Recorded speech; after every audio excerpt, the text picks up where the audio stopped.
Selamat pagi rekan-rekan, selamat pagi Pak Sunardi. Kami dari kelompok 3, di sini kami akan mempresentasikan tentang project based learning untuk UX digital business.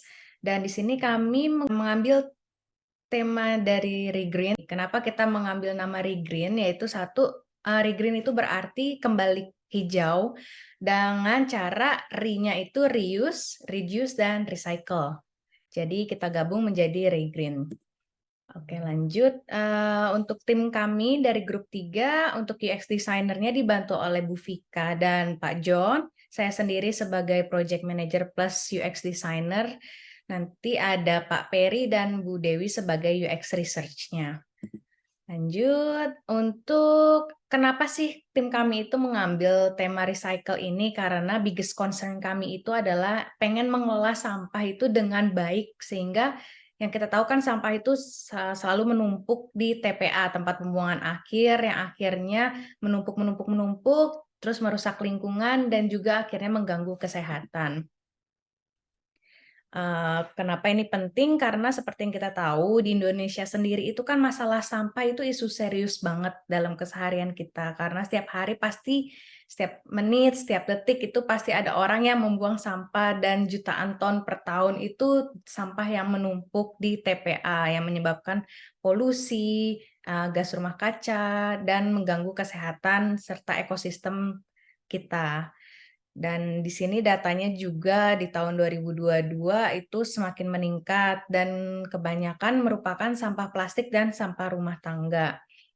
Sebagai gambarannya kayak satu botol plastik yang dibuang sembarangan itu bisa memerlukan ratusan tahun untuk terurai dan itu membahayakan juga ekosistem dari laut itu sendiri. Kan banyak juga kita bisa lihat berita yang beredar ditemukan kayak kaleng bekas minuman di dalam insang ikan dan segala macam.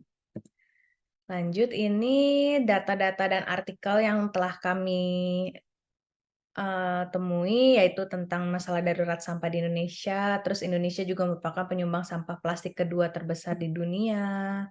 Dan ini datanya untuk komposisi sampah berdasarkan sumber sampah itu yang paling tinggi sampah rumah tangga di 38,3%. Selanjutnya ada di pasar dan juga ada di perniagaan. Lanjut, untuk komposisi sampah berdasarkan jenis sampahnya, yang paling tinggi itu dari sisa makanan, dan selanjutnya ada di plastik, kayu, dan kertas karton. Di Indonesia sendiri itu darurat sampah karena masih kurangnya edukasi tentang pengelolaan sampah yang baik. Jadinya orang membuang sampah sembarangan dan berakhir hanya di tempat pembuangan akhir atau di TPA. Terus lanjut untuk itu video yang bisa kita lihat tentang masalah recycle sampah. Dan ini ada beberapa fakta juga kalau Indonesia itu merupakan penyumbang sampah terbesar kedua di dunia berdasarkan studi dari Jenna R. Kembeck dan kawan-kawan pada tahun 2015. Terus untuk produksi sampah juga tinggi di Indonesia sekitar 64 juta ton sampah per tahunnya dan hanya 10% yang didaur ulang. Oke, lanjut untuk bagian personanya mungkin akan dibantu oleh rekan saya dari Bu Vika yang akan menjelaskan. Oke, terima kasih banyak atas waktunya, Ibu Vinta dan Bapak Sunardi. Berikut untuk persona kami, yang pertama ada dari Nimas Karisma. Ini beliau adalah pegawai negeri sipil yang berada di Jakarta dan berusia 31 tahun. Di sini bisa kita lihat bahwa dari propos Ibu Nimas sendiri adalah ingin dapat menggunakan layanan yang memudahkan pengangkutan sampah serta bisa menghasilkan uang dari sampah yang dapat didaur ulang. Yang kedua adalah problemnya dari Ibu Nimas adalah petugas sampah tidak datang setiap hari, tidak memiliki ide untuk mendaur ulang sampah, malas untuk menjual botol plastik bekas karena harus mencari jasa beli sampah, dan keuntungannya juga sedikit. Selain itu, untuk kebutuhannya, dari Ibu Nimas ingin memiliki kemudahan untuk memanggil petugas sampah, ingin memiliki wawasan terkait cara efektif mendaur ulang sampah. Next, untuk yang persona kami yang kedua, yaitu ada Bapak Firzano sebagai salah satu owner di Forestry cabang BSD. Untuk dari Bapak Firzanus sendiri adalah ingin mengikuti campaign pemerintah dalam menanggulangi sampah yang saat ini masih menjadi current issue di Indonesia, di mana bisa kita lihat dalam waktu dekat ini sampah di Sukabumi itu sangat mengotori pantai yang ada di sana sehingga terlihat sangat tidak bagus.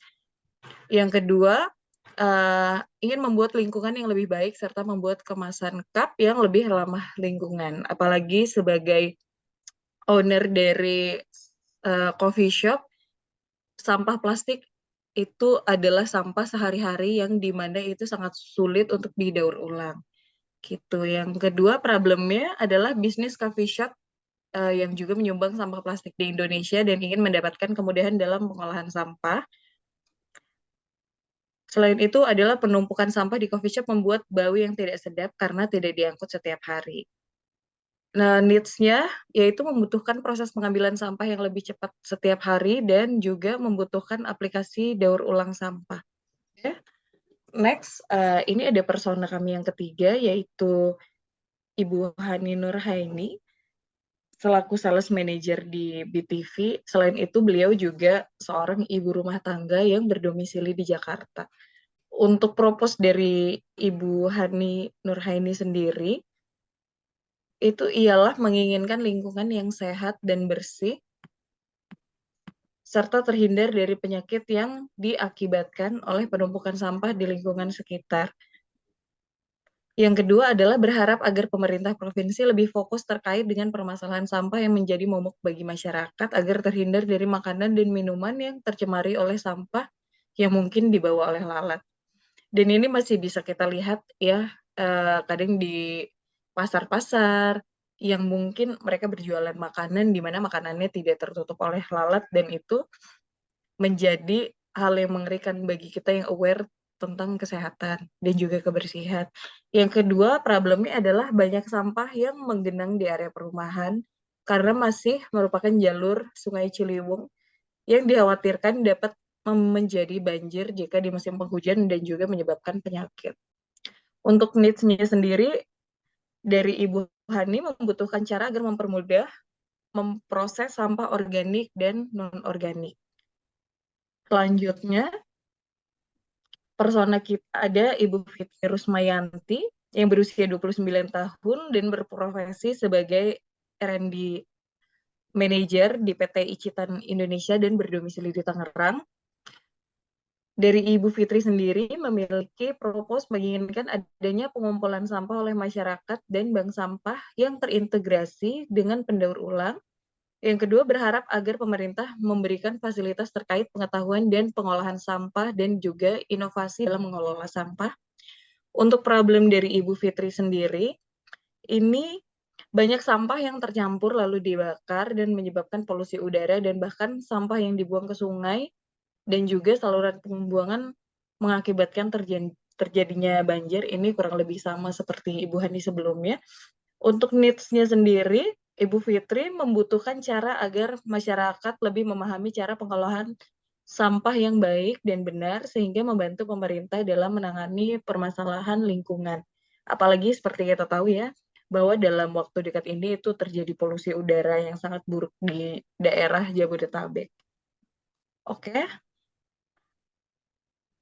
Untuk Ibu Nimas Karisma di sini, dasnya ialah membuang sampah setiap hari, tidak mau repot, ingin mendapatkan benefit dan juga memulai pengelompokan sampah berdasarkan jenisnya. Untuk apa yang dikatakan Ibu Karisma adalah apakah petugas sampah, datang hari ini, apakah ada aplikasi pengangkutan sampah, apakah sampah bisa dijual, sampah yang seperti apa sih yang bisa didaur ulang. Untuk ting Ibu Nimas adalah ingin bisa memanggil petugas sampah jika memerlukan, ingin ada aplikasi yang memudahkan, ingin ada keuntungan dari pengolahan sampah, ingin berpartisipasi pada kegiatan daur ulang sampah, dan juga untuk feels-nya yaitu khawatir sampah tidak diangkut, penasaran akan aplikasi apa sih yang bisa membantu. Selain itu, bahagia jika dari sampah bisa menghasilkan uang dan tertarik akan proses daur ulang. Oke, untuk persona yang kedua, yaitu ada Bapak Firzano. Di sini dasnya pemisahan sampah plastik dan organik, recycling sampah, memberikan edukasi kepada pelanggan tentang pentingnya pengelolaan sampah, melakukan kerjasama dengan komunitas pelestarian lingkungan. Untuk sales-nya, saya ingin membantu mengurangi sampah di lingkungan sekitar saya. Saya ingin menjadi bagian dari solusi permasalahan sampah di Indonesia. Saya percaya bahwa aplikasi yang menghasilkan uang dari pengumpulan sampah dapat menjadi solusi yang efektif. Saya mengurangi penggunaan plastik dalam bisnis saya dalam langkah menyayangi bumi. Wow, ini bagus sekali ya. Untuk things-nya, demografinya Bapak Firzano ini adalah pengusaha berusia 27 tahun dan berdomisili di Jakarta yang memiliki keinginan untuk membantu mengurangi sampah, memiliki motivasi berbisnis dengan adanya permasalahan sampah saat ini, memiliki kepedulian terhadap lingkungan. Untuk feel-nya, sampah dapat merusak keindahan alam. Aplikasi ini dapat memberikan penghasilan tambahan dan juga merasa senang dengan aplikasi yang menghasilkan uang pengumpulan sampah dan juga sampah menyebabkan pencemaran lingkungan. Oke, selanjutnya dari Ibu Hani Nurhaini, ini untuk dasnya ingin mendapatkan kualitas udara yang baik dan tidak tercemar oleh sampah karena dapat menyebabkan beberapa penyakit ya, seperti yang kita tahu. Kemudian tidak memiliki banyak waktu luang untuk memilah sampah, melindungi keluarga dari penyakit yang disebabkan oleh sampah, dan juga ingin adanya aplikasi yang memudahkan proses pemisahan sampah. Untuk things-nya ibu rumah tangga, Ibu Hani adalah ibu rumah tangga berusia 43 tahun dan juga berpendidikan sebagai seorang sarjana. Untuk memiliki keinginan untuk membantu mengurangi sampah dan juga untuk targetnya sendiri adalah orang yang sudah bisa menggunakan gadget dengan rentang usia 15 sampai dengan 70 tahun. Aplikasi yang dibutuhkan adalah yang bisa menghasilkan uang dari pengumpulan sampah dan dapat menjadi solusi yang tepat. Untuk sesinya, apakah sampah bisa menjadi bahan edukasi untuk anak saya? Apakah sampah kompos dapat didaur ulang? Apakah ada sampah yang baik untuk sustainability lingkungan? Apakah ada sampah yang memiliki nilai jual di pasaran? Untuk feels-nya dari Ibu Hani adalah aplikasi ini dapat mendorong masyarakat untuk lebih peduli terhadap lingkungan. Berharap aplikasi ini dapat diterima oleh masyarakat luas. Aplikasi ini dapat membantu mengurangi sampah dan juga sampah dapat menyebabkan pencemaran lingkungan. Oke, selanjutnya Ibu Fitri Rusmayanti. Untuk dasnya membuang sampah setiap hari, memulai pengelolaan sampah yang baik dan benar, mendapatkan keuntungan dari pengelolaan sampah, cepat dalam pengelolaan sampah agar sampah tidak menumpuk. Things-nya ingin mendapatkan kualitas udara yang tidak tercemar oleh sampah, ingin masyarakat mengetahui cara mengelola sampah yang baik dan benar, ingin adanya aplikasi yang memudahkan proses pengelolaan sampah, dan ingin melindungi keluarga dan masyarakat dari dampak buruk pencemaran lingkungan akibat pembuangan sampah yang kurang tepat. Stage-nya, apakah masyarakat bisa mendapatkan edukasi terkait pengelolaan sampah? Apakah ada upaya pemerintah dalam menangani sampah yang dibuang ke sungai? Apakah ada sampah yang dapat dijual, dan juga apakah cara pengelolaan sampah tiap jenisnya berbeda? Untuk feels-nya, senang apabila mendapatkan keuntungan dari pengelolaan sampah, khawatir terjadi masalah lingkungan akibat pengelolaan sampah yang kurang tepat, tertarik dengan aplikasi pengelolaan sampah, dan tertarik dengan inovasi dalam pengelolaan sampah yang baik dan benar. Oke, terima kasih. Selanjutnya dibantu oleh rekan saya, Bapak John. Silahkan, Bapak John. Terima kasih Vika sudah memberikan kesempatan, juga Pak Sunardi selamat pagi juga. Ini root cause dan fight wise yang kami temukan dari data-data yang sudah kami dapatkan di depan, disampaikan di depan, kemudian dari persona yang sudah kami dapatkan juga. Jadi kami mendapatkan ada 5 hal yang menjadi alasan utama permasalahan yang kami hadapi. Yang pertama ada infrastruktur yang kurang memadai. seperti tempat pembuangan sampah dan hal-hal lainnya, pengangkutan sampah. Kemudian kesadaran masyarakat yang rendah, ya masyarakat masih ya kurang menyadari bagaimana perilaku hidup sehat dan bersih, dan juga ada kurangnya edukasi ya. Edukasi mungkin hanya sebatas kepada formalitas tapi tidak masuk menyentuh sampai kepada hati masyarakat sendiri untuk bertindak bagaimana menjaga kebersihan lingkungan. Dan tentunya ada konsumsi barang yang meningkat ya dari masyarakat juga, dan konsumsi barang meningkat itu pengaruhnya adalah dari laju pertumbuhan penduduk. Jadi ini lima hal yang jadi uh, cause utama, root cause, akar permasalahan yang kami temukan dalam situasi sampah ini.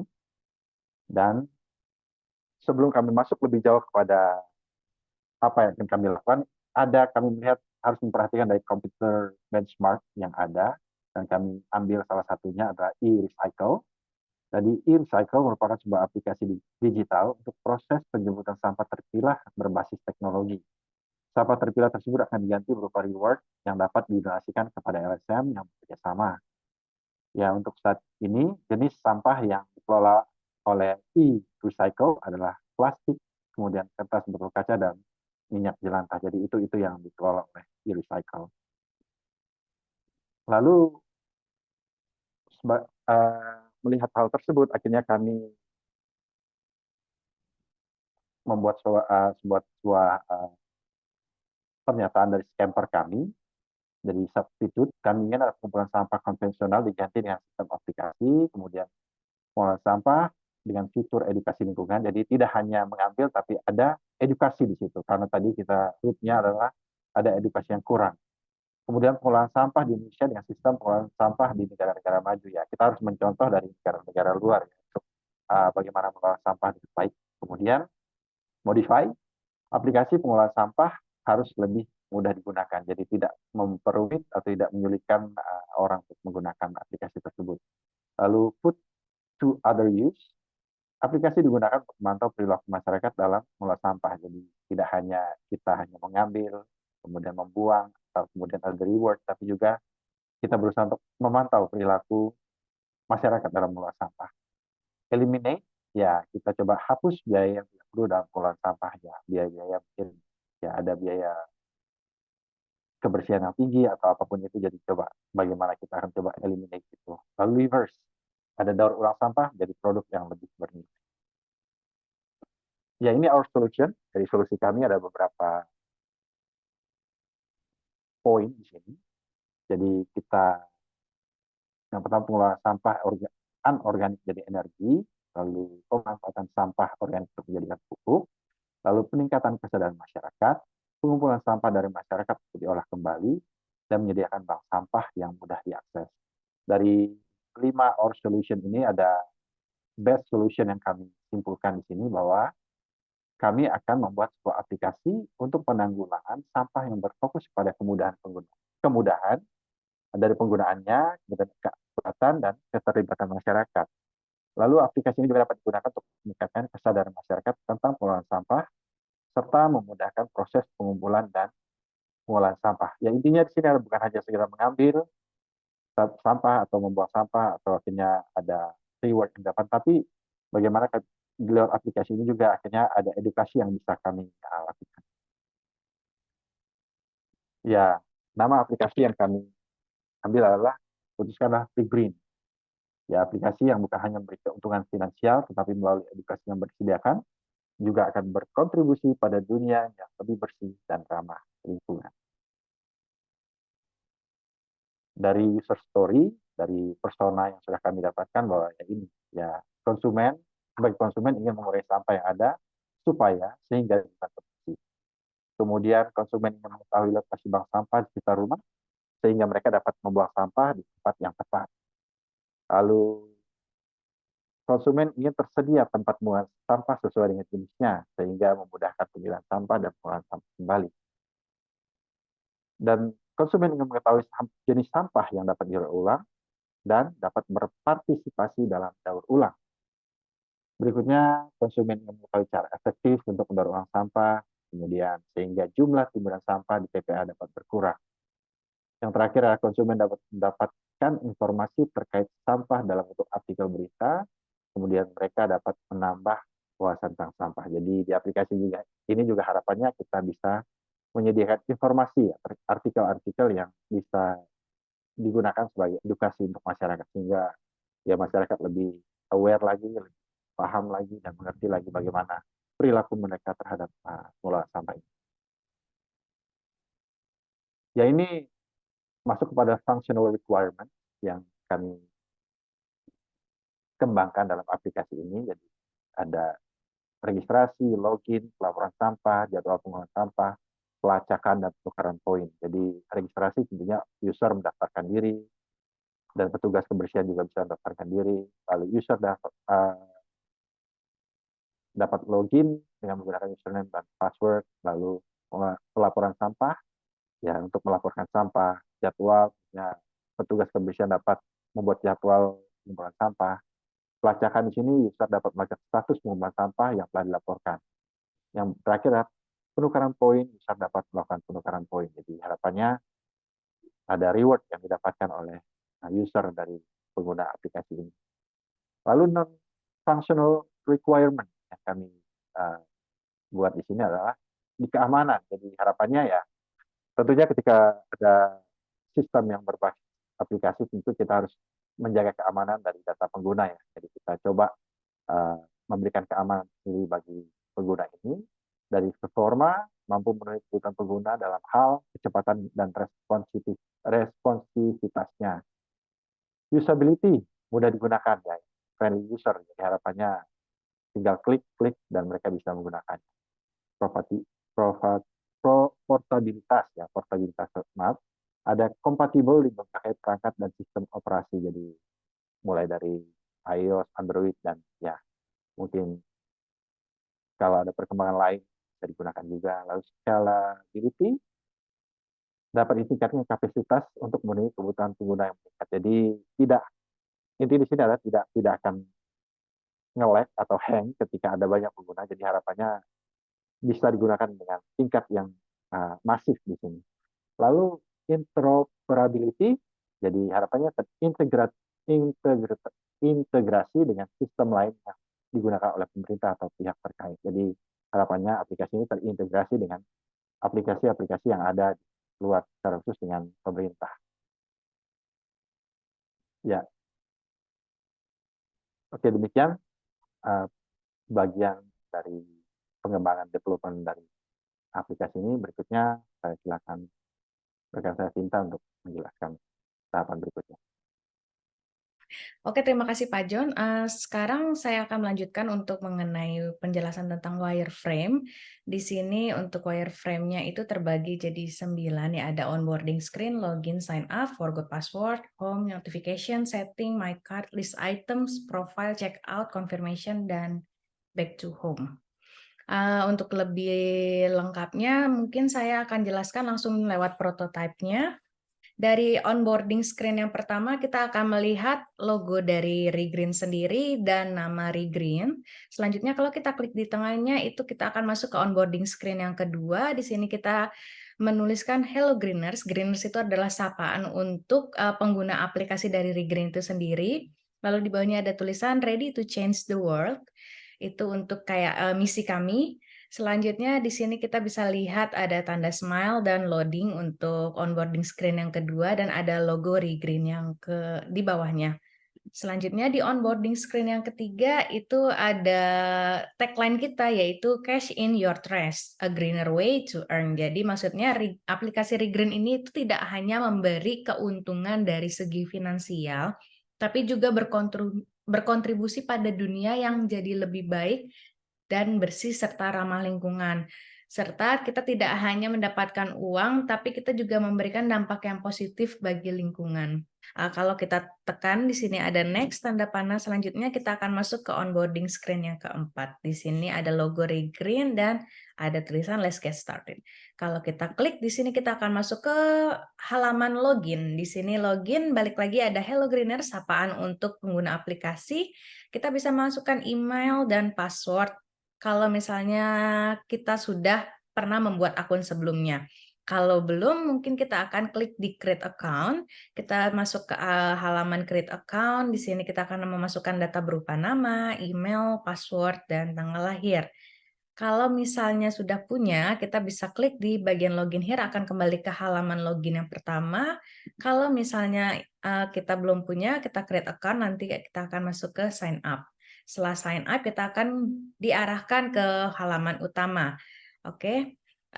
Selanjutnya, kalau misalnya kita let's get started, kita masukkan email dan password, tapi kita lupa dengan password yang kita buat sebelumnya, kita bisa klik di bagian forgot password. Nanti kita akan diarahkan ke halaman forgot password ini. Di sini kita akan memasukkan email ataupun nomor telepon yang sudah kita daftarkan sebelumnya. Nanti kita akan forgot password.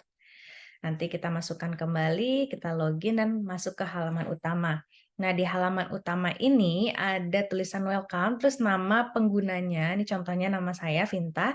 Di sini kita akan melihat focal point-nya, di sini ada jumlah poin yang sudah kita kumpulkan, dan ada berapa voucher yang kita punya.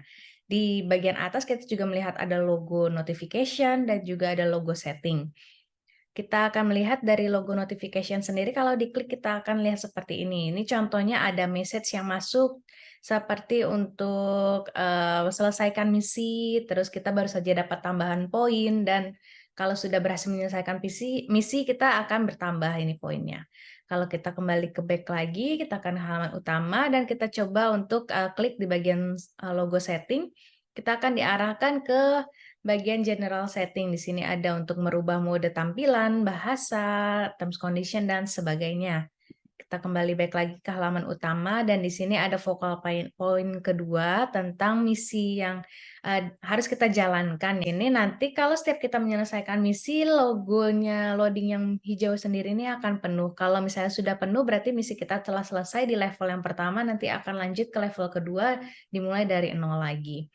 Dan lanjut di halaman utama ini juga kita bisa melihat di sini bagian recycle. Di sini kami sortir menjadi beberapa bagian, ada plastik, kaleng, kaca, kardus, minyak jelantah, kertas, baterai, dan lampu. Di bawahnya ada bagian artikel and news sebagai dari root cause kita yang tadi, kalau masyarakat Indonesia itu masih kurang edukasi. Jadi di sini kita akan memberikan beberapa artikel dan berita tentang tips pengelolaan sampah dan sebagainya.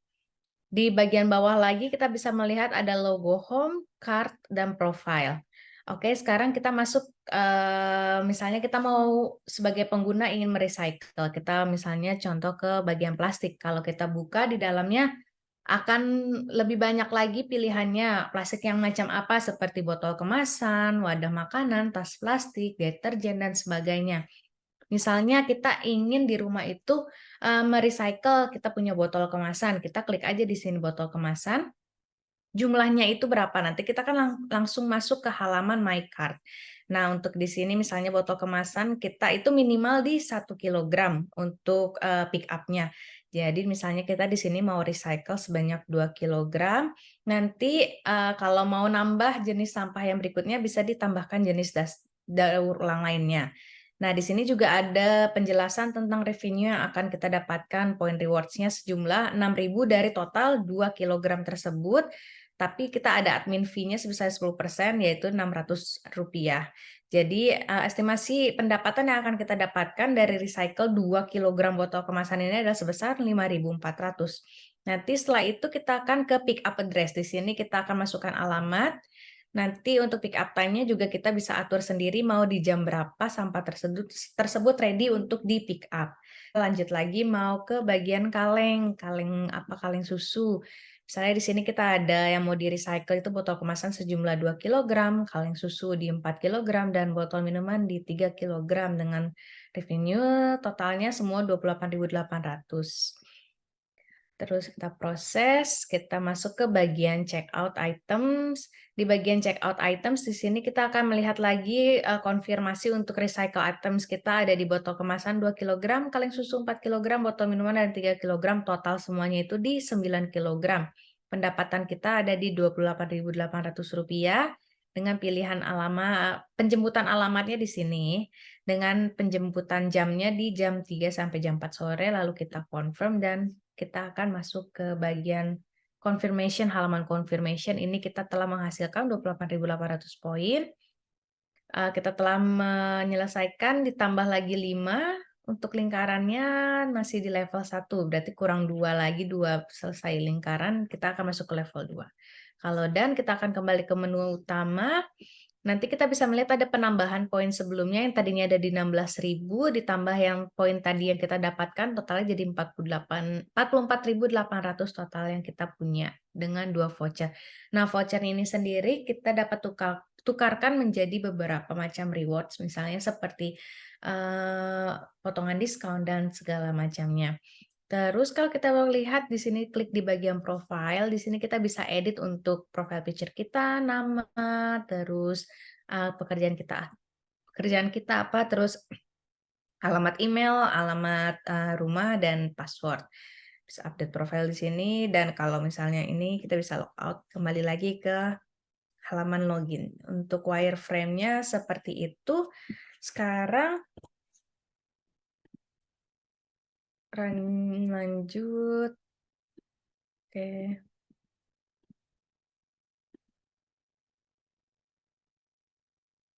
Oke, jadi itu untuk penjelasan tentang wireframe-nya. Bisa dilihat juga dari bagian sebelah sini. Sekarang saya akan menjelaskan mengenai desain sistemnya. Jadi di sini untuk color palette-nya sendiri itu kita lebih ke warna green and white ya. Karena ya balik lagi ke nama kita sendiri itu regreen, kembali ke hijau. Jadi kami mengambil tema hijau dan putih. Dengan fontnya itu menggunakan 3 jenis font, ada di Poppins Bold, Canva Sans, dan Poppins Medium. Logo notifikasinya tadi kita bisa lihat dari prototipenya, itu ada logo seperti lonceng, dan untuk halamannya jika dibuka halaman notifikasinya seperti ini, logonya seperti ini. Lanjut, untuk mockups-nya Bapak Sunardi sendiri bisa ngeklik di bagian sini, kita cantumkan linknya untuk melihat prototipe dari Regreen-nya sendiri.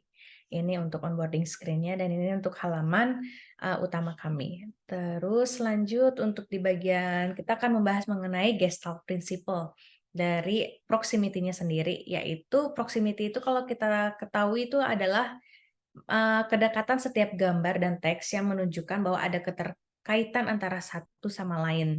Teks menjelaskan gambar yang ditampilkan. Nah, dari proximity-nya dari prototipe kami sendiri itu kita bisa lihat di bagian logo recycle ini. Ada beberapa jeda, ada beberapa spasi untuk jumlah untuk kategorinya. Jadi memudahkan pengguna untuk melihat yang mana yang akan di-recycle dari gambarnya sendiri, dan tulisan juga jelas terbaca. Selanjutnya untuk Gestalt Principle yang kedua dari focal point-nya di sini kita bisa lihat ada 2 focal point, yaitu titik fokus yang menonjol secara visual untuk menarik perhatian penggunanya itu sendiri. Di sini kita bisa langsung melihat ada berapa total poin dan berapa total voucher yang kita punya dan juga misi yang telah kita selesaikan. Selanjutnya di Gestalt Principle yang ketiga ada continuity, yaitu alur navigasi mengikuti alur yang alami dan kontinu sehingga memudahkan pengguna untuk berpindah dari langkah ke proses pengelolaan sampahnya. Dari kita lihat di sini dari halaman utama, kalau kita klik di logo plastik, kita akan masuk ke bagian halaman plastiknya. Di sini ada berbagai macam kategori plastik. Kita klik misalnya dari botol kemasan, nanti kita akan diarahkan ke bagian halaman keranjang kita di My Cart. Di sini akan ada konfirmasi lagi untuk jumlahnya berapa. Kalau misalnya kita sudah klik proses confirm, nanti kita akan masuk ke bagian confirmation page. Nanti selanjutnya kita ada di Gestalt Principle, selanjutnya itu di closure. Closure itu adalah tampilan animasi atau transisi visual yang jelas ketika kita sebagai pengguna sudah berhasil menyelesaikan langkah-langkah dalam merecycle sampah tersebut. Jadi ada sebuah tampilan visual yang kayak kalau kita itu sudah berhasil gitu loh. Di sini kita bisa lihat sendiri di bagian awesome ini, di bawahnya nanti ada logonya. Lalu ada tulisan thank you for making an impact. Kalau kita klik dan kita akan kembali ke menu utama. Lanjutnya, saya akan membahas mengenai customer journey-nya. Dari awareness-nya sendiri, pengguna pasti masih yang excited dan netral untuk aplikasi ini, masih pengen tahu nih gimana sih tentang aplikasinya, penasaran gitu kan. Masuk ke bagian consideration, mungkin akan masih tetap di netral dan mulai mencari tahu ini seperti apa sih aplikasinya, gimana cara proses recycle-nya, daur ulangnya. Mungkin ada yang masih bingung, ada yang sudah mengerti. Terus masuk ke bagian exploration, semakin dalam itu mereka akan mulai mencari kayak lokasinya di mana, petugas sampahnya bisa datang hari ini atau tidak, mungkin mulai bertanya-tanya tentang ketersediaan petugas sampahnya. Nanti mulai masuk ke bagian pick up, mungkin di sini sebagai pengguna akan mulai frustasi ya, karena kayak kapan nih petugas sampahnya datang, terus kira-kira mulai penasaran jam berapa ya di pick up, tepat waktukah atau tidakkah, seperti itu. Tentang informasi jadwalnya juga apakah on time, seperti itu. Nanti setelah di pos pick up-nya itu akan naik lagi kembali ke delighted, itu mungkin perasaan senang kalau kita sudah berhasil, sampah sudah di pick up, reward sudah berhasil ditambahkan ke profile kita, nanti kita bisa menukarkan reward itu menjadi beberapa keuntungan. Selanjutnya untuk testingnya, kita sudah melakukan testing ke 4 persona kita, yaitu di Bu Nimas, Pak Firzano, Bu Hani, dan Bu Fitri. Di sini untuk masukannya dari like-nya sendiri itu dari keempat persona kita itu bilang kalau aplikasi ini tuh bagus untuk anak, untuk edukasi, terus simple, mudah digunakan di berbagai macam kalangan dengan logo yang menarik dan tampilan yang full color. Jadi sehingga lebih mudah dipahami dibandingkan mungkin dari kompetitor kita yang tadi sebelumnya. Terus mungkin dari segi downlike-nya itu sendiri, yang masih menjadi kekurangan dari prototipe kami adalah tidak ada informasi kontak untuk petugas pengambilan sampah. Jadi itu mungkin yang bikin dari customer journey-nya itu merasa frustasi karena kurangnya informasi tentang kontak petugas pengambil sampah itu sendiri. Jadi terus ada yang bilang juga terlalu banyak jenis pilihan dari kategori sampahnya, minta dibuat lebih simpel lagi. Terus ada masukan lagi untuk dibuat untuk informasi penggunaan poinnya itu seperti apa dan dapat digunakan untuk seperti apa. Jadi tambahannya itu minta ditambahkan untuk informasi kontak petugas sampah yang datang ambil sampah. Terus ada fitur drop off point-nya juga minta ditambahkan dari Pak Firzano. Jadi tidak hanya sekedar pick up saja, tapi kita juga bisa mengantarkan langsung ke tempatnya, ke drop off point. Lalu ada yang minta ditambahkan nuansa biru, lalu adanya ditambahkan lagi untuk kategori tinta atau cartridge printer gitu ya. Untuk bagian remove-nya dari keempat persona ini tidak ada. Oke, berikut sekian penjelasan dari grup 3 mengenai aplikasi Regreen, yaitu aplikasi pengelolaan sampah. Kurang lebihnya kami mohon maaf dan terima kasih.